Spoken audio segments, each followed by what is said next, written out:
So Nathan, finished one apiece against Nantwich Town this afternoon. 2 points dropped or 1 point gain. How do you view it? I think going a goal down, it's certainly 1 point gained. But in the context of the game, I thought we were pretty strong. It was a lapse in concentration for their goal. I think we've thrown the kitchen sink at it. We've not rested our laurels and looked for getting a point. We've got to get all three. And barring some very good last-ditch defending by Nantwich, I think we're unlucky not to come away with 3 points. Yeah, you mentioned about the sort of switching off for the Nantwich goal. One of those that seemed to take an eternity to go over the line. You were disappointed in the manner that came about. Scruffy goal. They found a bit of space. We've not tracked the runner. It's obviously a ball into the danger area and it's ricocheted and kind of trickled over the line really. So yeah, it was disappointing, but as I've said, the character from the boys, they've rolled the sleeves up and they've gone again, and I think we fully deserved the goal and we got it. Yeah, and it seems to be that going behind in that second half in particular seemed to sort of spark Whitby into life a bit in terms of that attacking intent, and created a couple of chances before that, and Brad Fewst eventually getting there third time lucky for him. Yeah, it's great for Brad. He looked a threat all afternoon really, but I think there was a lot of intent there from us.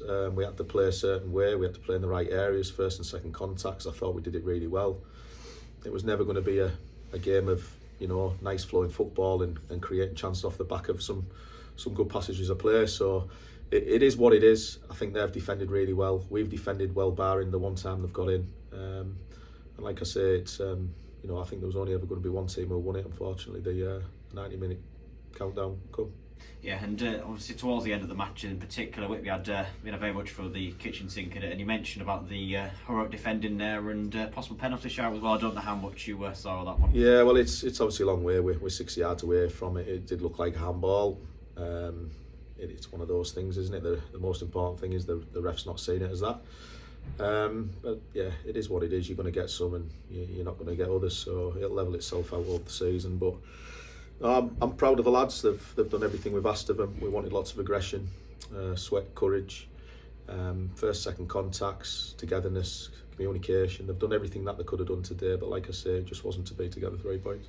And Adam Gell as well, playing the full 90 minutes, and he looked like he'd never really been out that Whitby Town midfield. It was nice to see, to be fair, because he was outstanding. There's no doubt about it. He was the best player on the pitch today for me, by quite some way. His distribution, his closing down, just everything that you expect from Gelly. And like you said, it looked like he hadn't been away from the place. So it's great to have him in.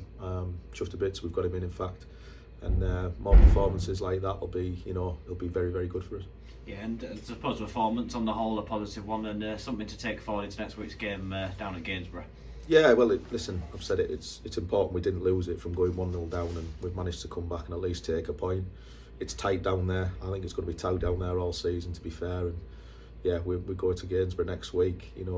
Decent surface. We're away from home. We tend to play better away from home. But yeah, these lads they're a good bunch. They're together. They know what we need, and we'll go there and we'll give Gainsborough a good go.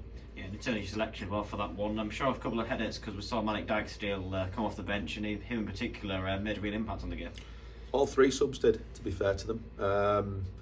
We needed some fresh legs. It's tiring out there. It zaps a lot of energy, and yeah, Malik come on. He did what Malik does, albeit not to full effect because he can't really get free, getting caught in the ground.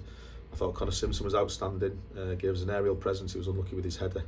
And Braithwaite, it's hard coming on with 15 to go. You've got to get your second win, but again, filled big shoes with Hawksy, and he done his job. So, we say about the squad, it's a squad game, and as we get through, certainly February with 2 games a week, the squad's going to be tested to the absolute max. And it's important that subs to know that they're on board, and a good performance away from getting in the starting 11.